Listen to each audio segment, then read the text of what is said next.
In the heart of Washington, D.C., a mysterious virus turns people into hungry, unstoppable zombies, tearing the Capitol apart in hours.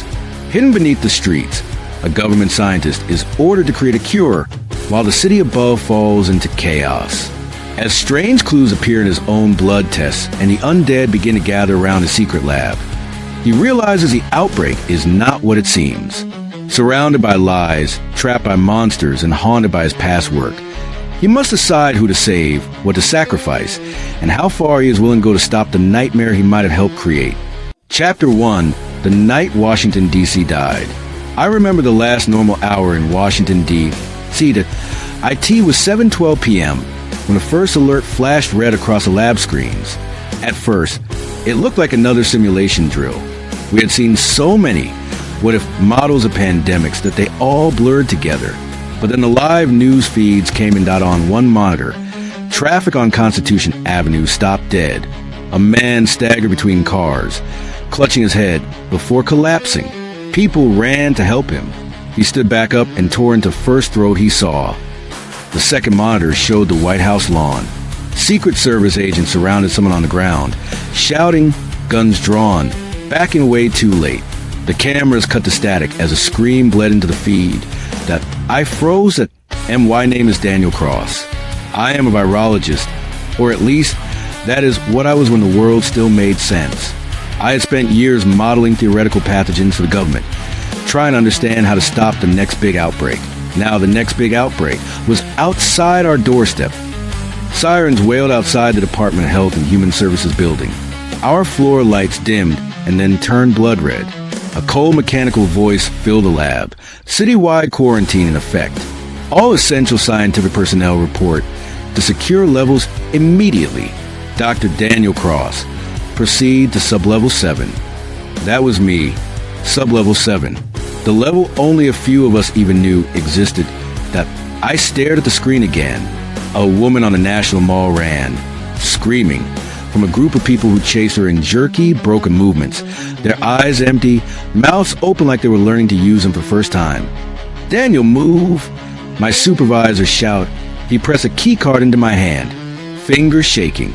"You're going below. They want you on the cure team." "The cure for what?" I asked, though I already knew. "The virus," he said. "The one that makes them like that." On the monitor, the first wave of zombies crashed into a line of police cars. Washington, D.C., our proud capital, was dying in real time, and I was being sent under it. Chapter 2: The Lab Beneath the Capitol. The elevator to sublevel 7 felt like a coffin made of steel and secrets. My badge unlocked a panel I had never seen before. Hidden behind a false wall, as it dropped, the noise of the city faded, replaced by a deep, humming silence. When the doors opened, I stepped into a world of glowing screens, armed guards, and air that smelled like bleach and fear. The ceiling was low, the walls reinforced. Red letters above the main doors read, Central Biocontainment Facility, Washington, D.C. A general I had only ever seen in briefing slides stood over a digital map of the city.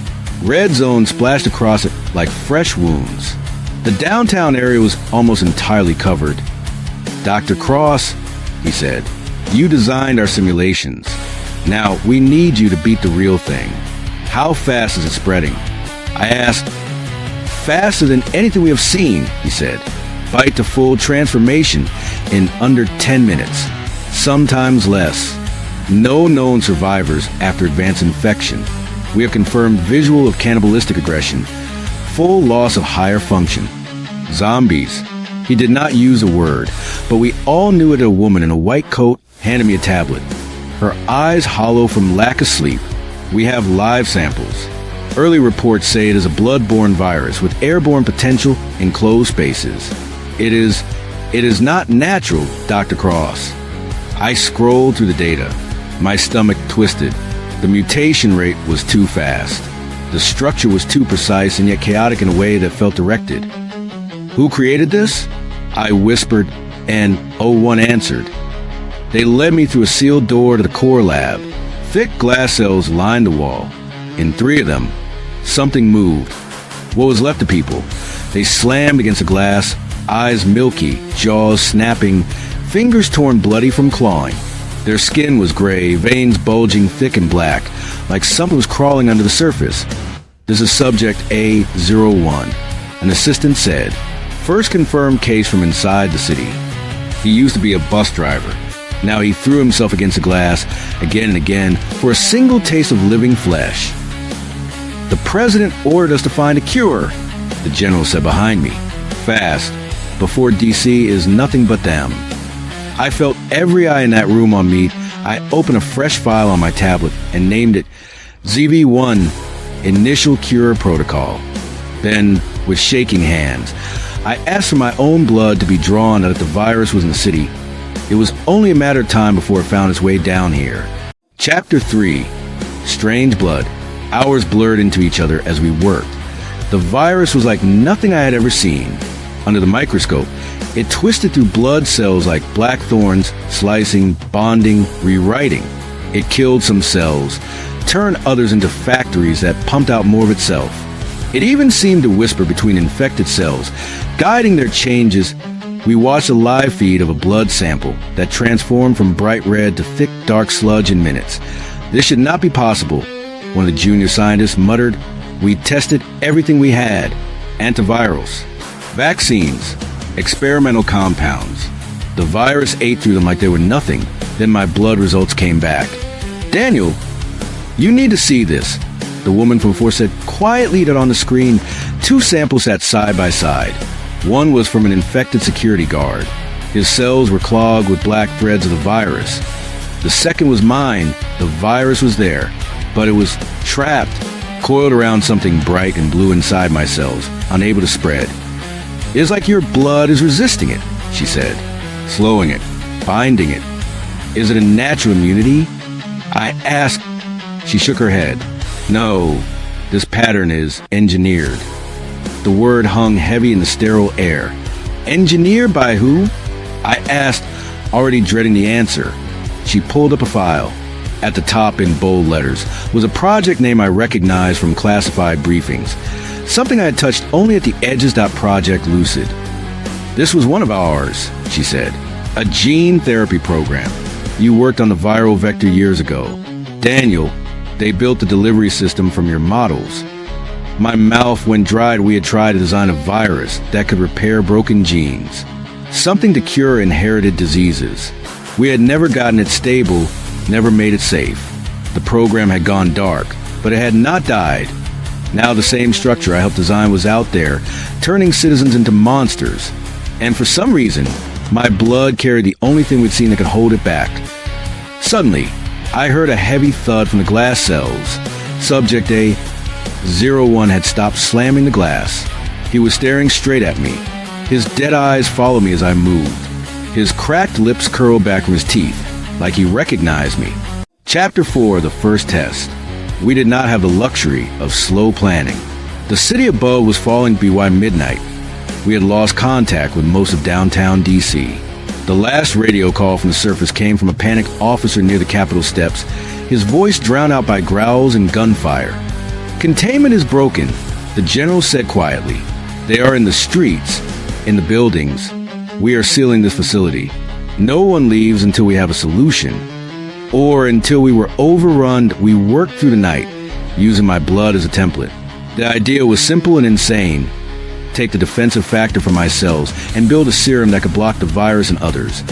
But we needed to test it on a human INCLC3. A young woman pressed her hands against the glass, nails broken, skin gray. She had been brought in from a barricade near Union Station, the last survivor of her group. She was in the early stage. Eyes cloudy, breathing ragged, but she could still speak. "Please," she whispered as she watched us. I can hear them in my head. "Please make it stop." Her name was Leah. She had been a nurse. I knew the odds. If the serum failed, we would speed up her collapse. If it worked, she might become our first proof that the cure was possible. I stood outside her cell, syringe in hand, blue liquid glowing softly inside. The whole lab watched from behind reinforced glass. "This is wrong," one of the team said. "We are not ready. We will never be ready," I said. "The city will be gone by morning." Leah looked up at me, tears mixing with sweat. "I do not want to hurt anyone," she said. Do it. I stepped into the secure airlock. The door ceiling shut behind me with a hiss. Up close, I could see faint black veins already crawling up her neck. She shivered when the needle went in. The blue serum flowed into her bloodstream. For a moment, nothing happened. Then she screamed, her back arched, eyes rolling white. Her veins lit up blue for a second, then fought with the black. The virus and the serum crashed into each other inside her, a war I could only hear through her ragged, inhuman cries. The glass behind me shook as the other zombies threw themselves at it, reacting to her pain, or to the change in her blood. I watched the monitor on the wall. Her level spiked, dropped, spiked again. Daniel, get out of there. Someone shouted. I did not move. Aaliyah's scream slowly turned to wet gasps. Then she collapsed. Still, silence filled the cell. My hand shook. I killed her, I whispered. Then Leah opened her eyes. They were no longer cloudy. They were clear. Daniel, she croaked. I can't hear them anymore. On the monitors, her infection markers plunged. We had done it. But outside the glass, Subject A01 watched us, his head tilted, eyes brightening with a strange, new awareness. Chapter 5, The City Above. We had something that looked like a cure, but not enough to matter if DC was already lost. We needed to know what was happening above us. Whether there was anything left to save, a small team volunteered to go topside with me. One soldier, one medic, one engineer to keep us connected to the lab. We each carried a pack of serum vials and syringes like they were sacred. The service stairs from sublevel 7 to street level felt endless. With each step up, the air grew hotter, smokier. The walls vibrated with distant blasts. The door at the top was jammed. The soldier forced it open with his shoulder. The smell hit us first. Burned plastic, blood, rot. Washington, D.C. was unrecognizable. Cars lay abandoned, doors open, alarms still screaming. Fires burned in office windows. A helicopter lay broken in the street, like a crushed insect. In the distance, the White House glowed orange, part of its roof caved in.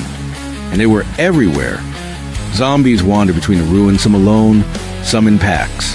They moved in twitching jerks, but every head snapped toward us the second we stepped out. Move fast, the soldier said. Stay quiet if you can. We ducked behind an overturned police car as a group shuffled past. One of them wore a Capitol Police uniform, badge hanging by a thread. His jaw was missing, but he still snapped at the air like he could taste us. We had planned to head for a nearby hospital, hoping for survivors. Instead, we found a parking lot full of bodies and a line of makeshift barricades torn apart. The medic cursed under his breath. We are too late. Look, I said, pointing to a movement under a collapsed sign that a boy, maybe 10, crawled out, coughing from the smoke. His arm was bleeding, teeth marks deep in the flesh. His eyes were starting to cloud. No, the medic whispered. He has been bitten. The boy saw us and froze, shaking. Are you real? He asked. I pulled out a vial of serum. My hands did not shake this time. We can try, I said, but we have to do it now. The soldier kept watch while I knelt by the boy. I saw the black veins already spidering out from the bite. You might feel pain, I said. I already do, he whispered. The serum went in.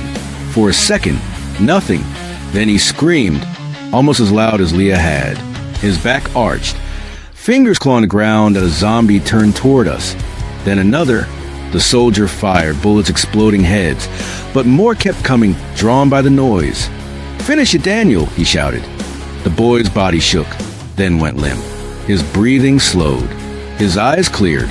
It stopped, he whispered. It is quiet. The serum worked on him too, but the gunshots had turned the street into a magnet. Dozens of zombies poured out of alleys, climbing over cars, their dead eyes locked on us. We have to go back, the engineer yelled. Now! We ran for the service door, dragging the boy with us, the sound of the undead growing louder behind us. As the door slammed shut, a gray hand reached through the gap, fingers clawing at my leg before the soldier crushed it with his boot. Back underground, gasping for breath. I realized the truth in a new, sharper way. We had a cure that worked, but we were running out of time to use it. Chapter 6, Project Lucid. Back in the lab, Leah and the boy rested in separate clean rooms. Their infection markers stayed low. The virus was still there, but caged, silent. We had proof. 2 humans saved. The general stared at the data, his jaw clenching. "We will start mass production," he said. "We will flood the city with this if we have to." "It is not that simple," I said. "We do not know long-term effects. We do not know if it changes them in other ways." "We are past long-term," he snapped. "We are at last breath." He was not wrong. But something still felt off. I went deeper into the Project Lucid files, with the engineer bypassing security layers that were never meant to be broken. What I found made my skin crawl. Lucid had not just been about curing disease. It had been about control. The virus was designed to rewrite parts of the brain, shut down fear, increase obedience. It was supposed to make soldiers who did not hesitate, who followed orders without question. Until it got out of control, I whispered. Somewhere along the line, someone had pushed it too far. It had stopped making obedient soldiers and started making something else. The last video in the file was a test in a hidden facility. A volunteer injected with an early version of the virus. At first, he followed commands perfectly. Then his eyes glazed. He attacked the nearest scientist, tearing his throat out. The test log ended in screams. Below the video, a single note was written, half-finished. "If we can pair this with stabilizing factor, the stabilizing factor of MY blood. I am not just immune," I said slowly. "I am part of the design." All those earlier tests on my cells, the gene therapy experiments, the months of blood draws I barely remembered, they had used my biology as a base. The virus that turned D.C. into a graveyard carried my signature. I looked up at the glass cells. Subject A-01, the bus driver, had stopped slamming the glass hours ago. He watched me instead, tracking my every move. His eyes seemed less empty now, as if a faint light was flickering inside his ruined brain. When I moved closer, he placed his hand flat on the glass, palm open, like a greeting. "Daniel?" Leah's voice came through the intercom from her room. "Something feels wrong down here, like they're thinking." An alarm cut her off. "Containment breach in cell A-01. The door to cell had not broken. IT had unlocked." Chapter 7, Choices in the Dark. The siren screamed through the lab, a shrill metallic howl. Red light strobed, turning every shadow into a threat. "Lock down all sectors," the general shouted. "Seal the lab." Too late. Subject A-01 stepped out of his open cell. He did not run. He walked, slow and calm, like he was waking from a long sleep. His skin still hung dead gray, his veins still black, but there was something new in his eyes. Awareness .2 guards raised their rifles. "Stop." I yelled, "Do not shoot." A-01 turned his head toward me. The muscles in his jaw twitched like he was trying to form words he no longer remembered how to make. He looked at the guards, then at me again, and smiled. Not a human smile, an understanding one the guards fired anyway. Bullets ripped into his chest. He staggered, but did not fall. The virus in his blood boiled, knitting torn flesh with sickening speed. More cells around us began to shake. The other zombies slammed into glass, harder than before, as if following a command none of US could hear. The engineer checked the consoles, pale. "He is in the system," he said. "The virus. It is rewriting the locks, the access codes. Like it is learning." Project Lucid had been about control, but the first mind it had fully stabilized was not human. IT was his. The intelligent infected watched me while alarms blared. The general grabbed my arm. "We have one option left," he said. "We trigger the purge. Incinerate this entire level. We cannot risk this thing getting out." "And the cure?" I asked. "Leah, the boy, everyone here." "They die," he said. "But so does he. So does your monster." He handed me a key card. "You started this, Dr. Cross. You end it. Purge authorization requires your sign-off." Outside the observation window, Leah pounded on the glass, eyes wide with terror. "Daniel, what is happening?" she cried. The boy behind her, clutching her gown, I in the main lab. 01 took another step forward. The other zombies began to fall quiet, watching him, waiting for me, that eye in my pocket, a single vial of serum pressed against my leg. The most concentrated dose we had ever made. Experimental, unstable, enough to change a human. Maybe enough to change something else. That I stepped away from the general and moved toward A01. "What are you doing?" the general shouted. "Get back here!" The intelligent infected tilted his head as I approached. Up close, I could feel a strange pull, like a pressure behind my eyes. A whisper at the edge of hearing. "Is that you?" I asked. "Are you in their heads? In the city?" He did not answer, but his eyes did. There was a hunger there, for flesh and something more, for expansion, for connection, maybe for freedom. I held up the vial. "This was made for me," I said softly, "from the same blueprint they used to build you. Maybe it can stop you. Maybe it can change you." Behind me, the general's voice broke. "Daniel, if you inject that thing and it takes control of you, it is over. Hit the purge. Now!" My hand hovered between the wall panel that would burn us all and the syringe that could rewrite everything again. The lab fell silent, except for the wet breathing of the undead and the steady beeping of failing machines. I thought of Leah's clear eyes after the serum, of the boy whispering, "It is quiet." As the voices left his head, I thought of Washington D.C. above us, burning, full of people who had once had lives, names, families, now trapped inside ruined flesh. And I thought of my own blood, the mistake that became this nightmare that I met A01's gaze. Behind the rot, something watched me like an equal. "It started with me," I said. "It ended with me." I made my choice.